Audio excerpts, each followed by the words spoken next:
Gracias, doctor. Buenas noches. Tengo dos preguntas. Una sobre las secuelas de las personas que se recuperan en los pulmones. Si nos puede explicar un poco cómo es la rehabilitación o cómo está haciendo la rehabilitación. Alguna vez comentó que no había suficientes terapeutas de rehabilitación, entonces nos decían que es importante la rehabilitación temprana para que no tengan después secuelas posteriores. Entonces, si nos puede un poco explicar cómo es ese proceso y qué capacidad estamos teniendo para responder a eso. Y luego hubo una nota hoy que ha causado mucha inquietud sobre la muerte de un voluntario que recibió un placebo en este proceso de la vacuna, ¿no? Entonces, si nos puede explicar qué diferencia hay entre el placebo y la dosis, eso en qué etapas está, qué implicaciones tiene este proceso. Gracias. Con gusto, muchas gracias, Daniela. Sobre el primer tema, rehabilitación post-COVID, rehabilitación post-hospitalización COVID, particularmente de las personas que permanecen periodos prolongados de hospitalización. Y pensemos en dos tipos de rehabilitación con dos objetivos diferentes. Uno es la rehabilitación general, las personas que están hospitalizadas por largo tiempo, particularmente en las unidades de terapia intensiva, enfrentan un deterioro de los músculos por múltiples razones, el reposo prolongado, ciertos medicamentos causan relajamiento muscular, los medicamentos que se utilizan precisamente para mantener a las personas en la posibilidad de ventilación mecánica asistida. Algunos antibióticos también bloquean la interacción eléctrica entre los nervios y los músculos, y todo eso va causando deterioro de los músculos. El uso de esteroides también puede causarlo. Y entonces, cuando son dadas de alta estas personas, necesitan recuperar la fuerza muscular, y esto se logra a través de la rehabilitación. Por supuesto, durante el periodo de internamiento se hacen algunos ejercicios de rehabilitación, particularmente para cuidar la movilidad de las articulaciones.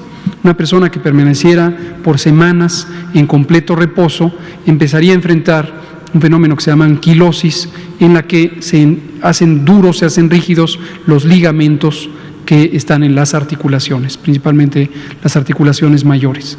Y recuperarse de la anquilosis puede llevar meses. El otro elemento es la rehabilitación pulmonar.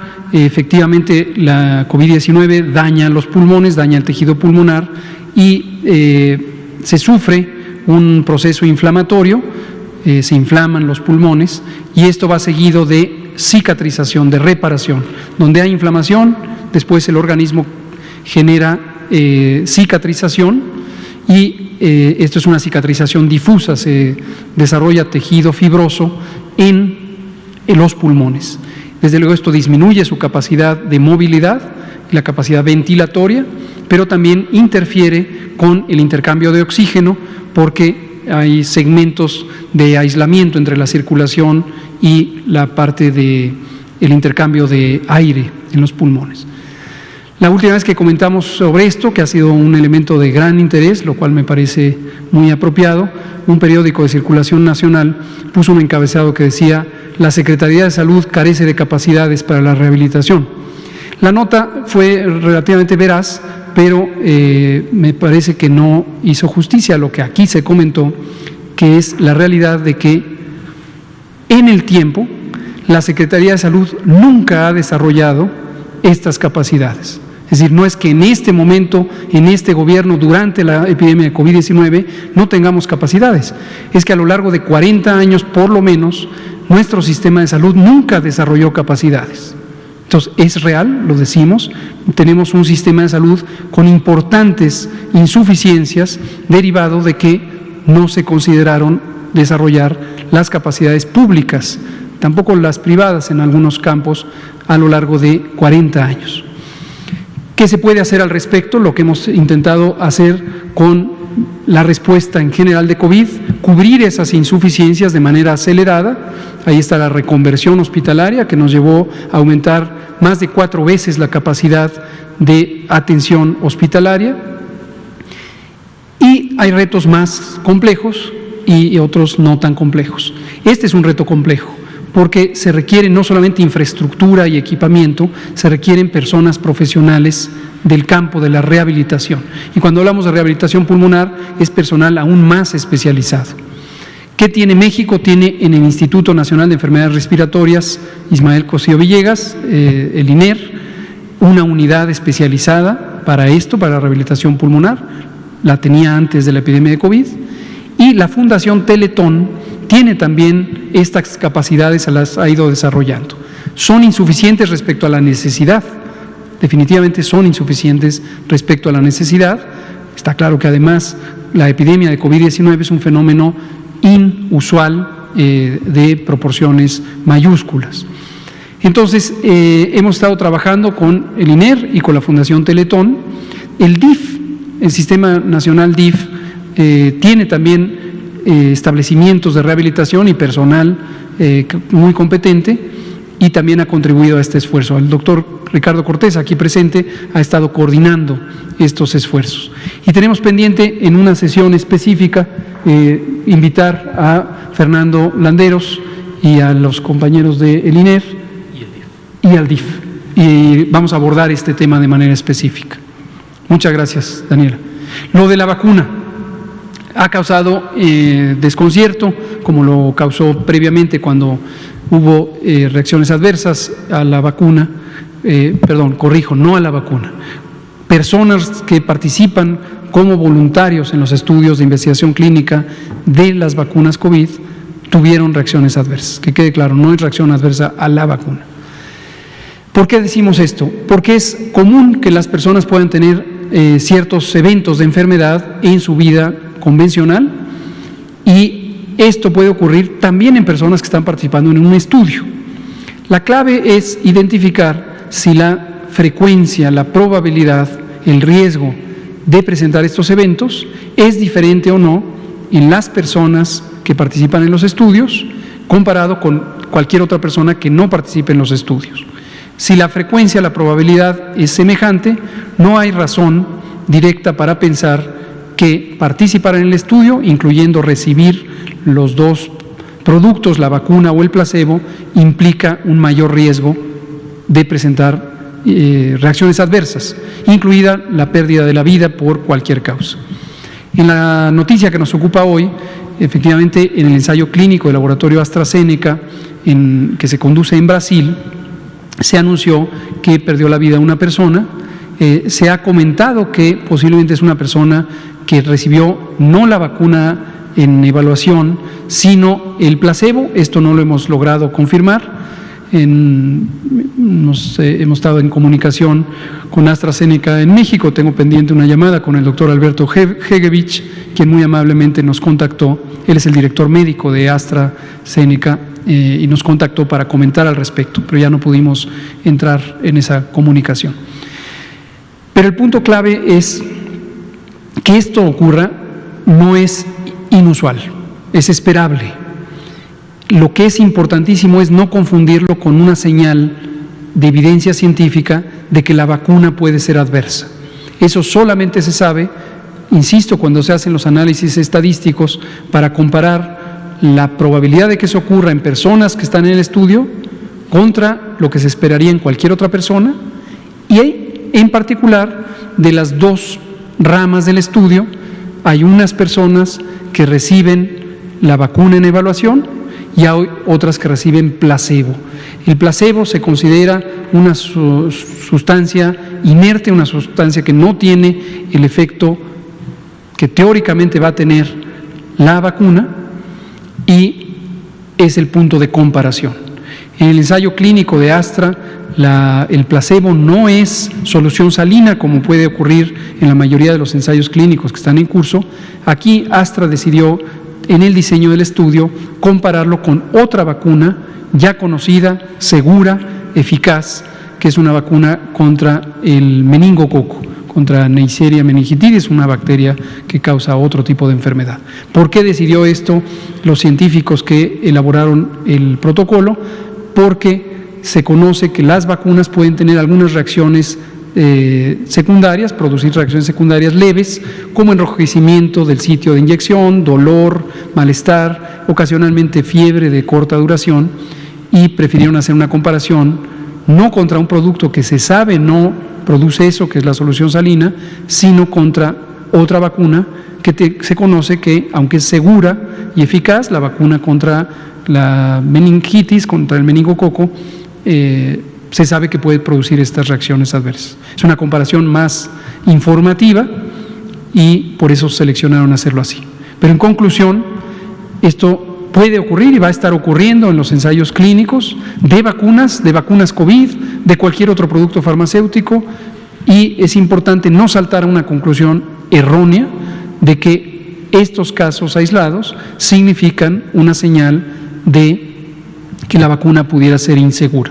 Y una garantía de seguridad que por protocolo tienen todos los ensayos clínicos es un grupo humano de personas especialistas, no solamente en el campo de la salud, sino también de la ética, que se conforman en un comité independiente de monitoreo y evaluación de los datos. Entonces, continuamente, ese grupo humano de especialistas son los únicos que conocen qué está pasando en el ensayo clínico, específicamente a quién le tocó vacuna, a quién le tocó placebo, y el propósito de este comité es uno específico para cada uno de los estudios, es monitorear la seguridad de la población de estudio.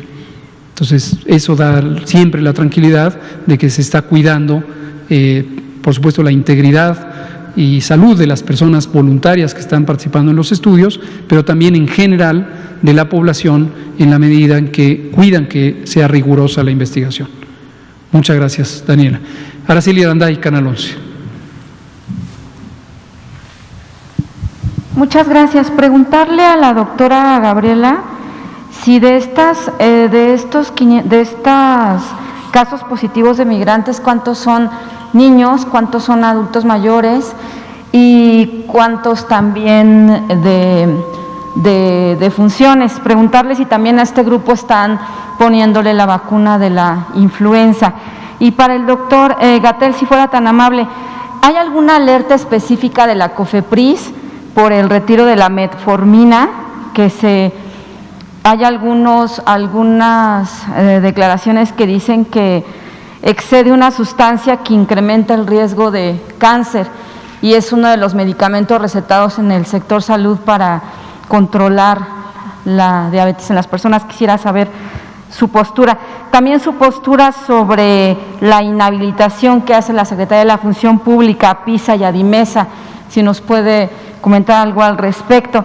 Preguntarle también, por último, sobre la reunión de CONASA que se tuvo el día de hoy, ¿qué nos puede decir al respecto? Pero principalmente lo que tiene que ver con los pasantes de medicina. Muchas gracias.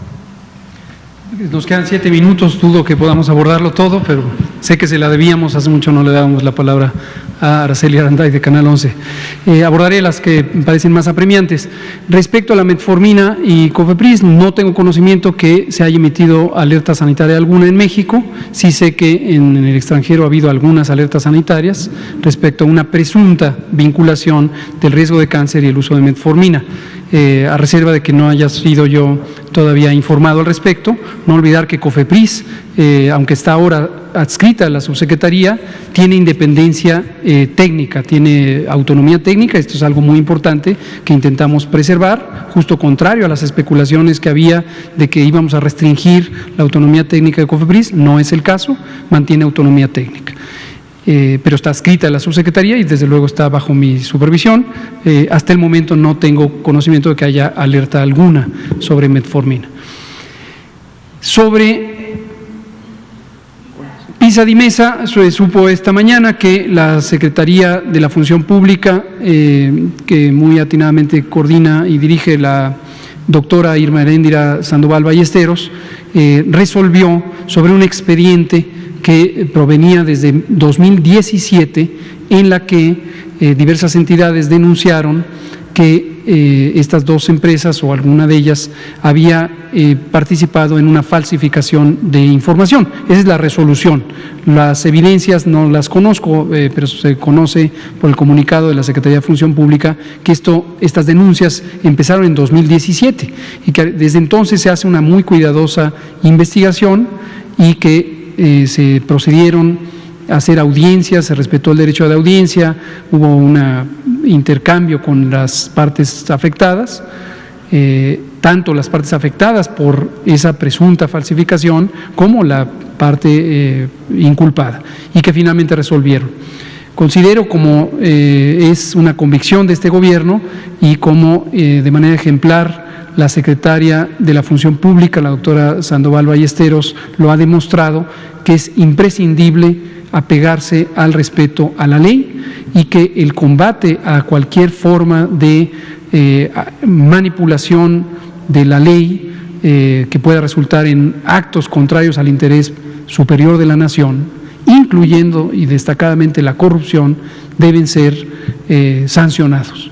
No me puedo pronunciar sobre los específicos porque ni es mi atribución ni conozco los detalles, pero en general me parece una gran tranquilidad tener una Secretaría de la Función Pública y una secretaria que están muy, muy comprometidas con este propósito. CONASA.